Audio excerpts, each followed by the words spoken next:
Organ donation is probably one of the best inventions that there has ever been, because it can take something negative, such as death, and then make it into something positive, such as helping other people live.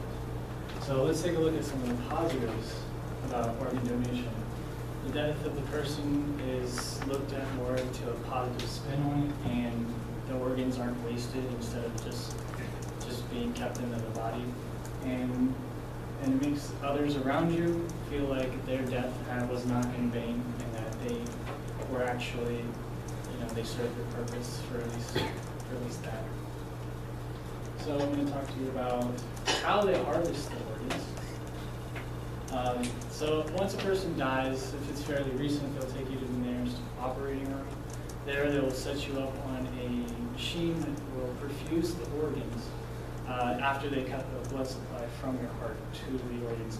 An anesthesiologist monitors those organs and does what he can to keep them alive. After that, they freeze them and send them off to the hospitals that need them. So here are some concerns or myths about organ donation.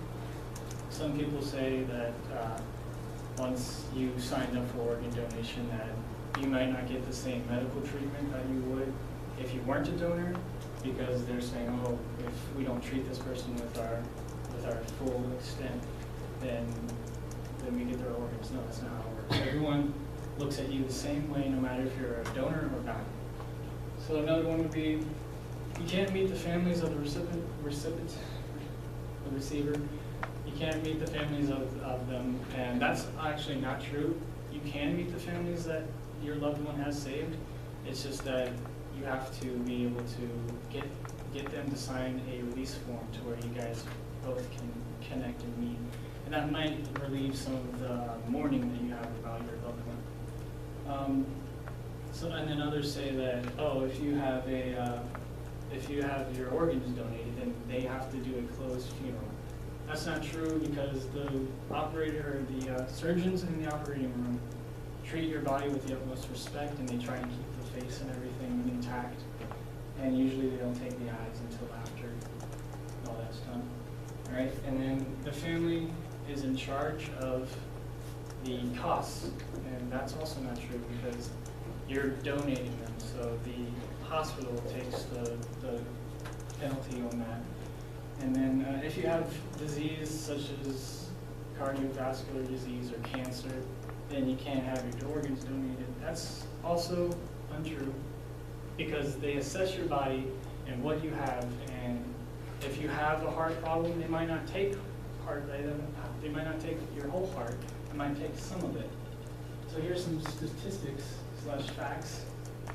So about 123,000 people a year are on the waiting list the entire year in the United States. About 21 of those people die every day from not receiving their organs, which is another reason to sign up for organ donation. One person can save up to 8 lives on average if their organs are all healthy and everything's good to go. And the cornea is the most transplanted tissue.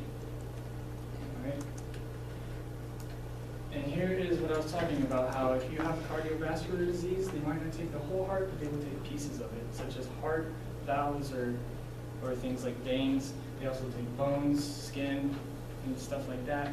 It's just, and instead of helping only 8 people, you can help over 100. So say someone's got a burn on their side of their body, they could take skin from someone that has died earlier that day, cut it off, preserve it, and then give it to that patient. And that patient will be able to live longer and probably go on with their life, which is an amazing thing. I actually did not know about this until I looked it up, and it is pretty amazing how they do that.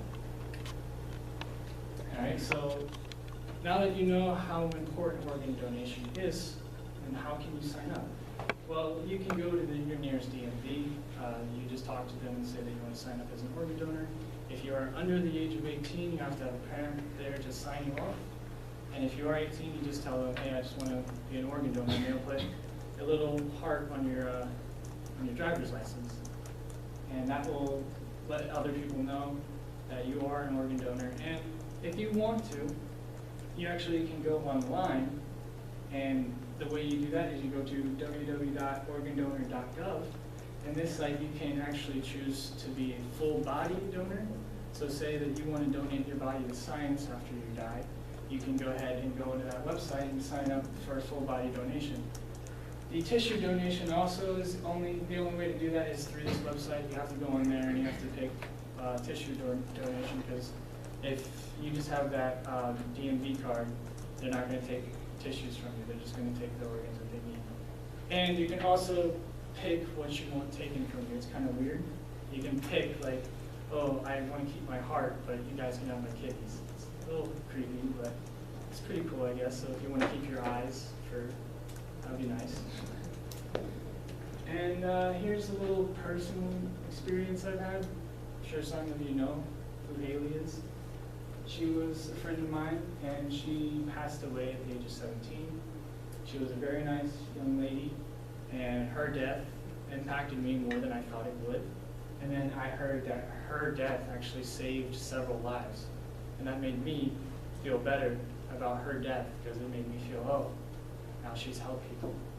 So that made me feel, that lifted my spirits a little bit up. And I figured that it probably did for other people too.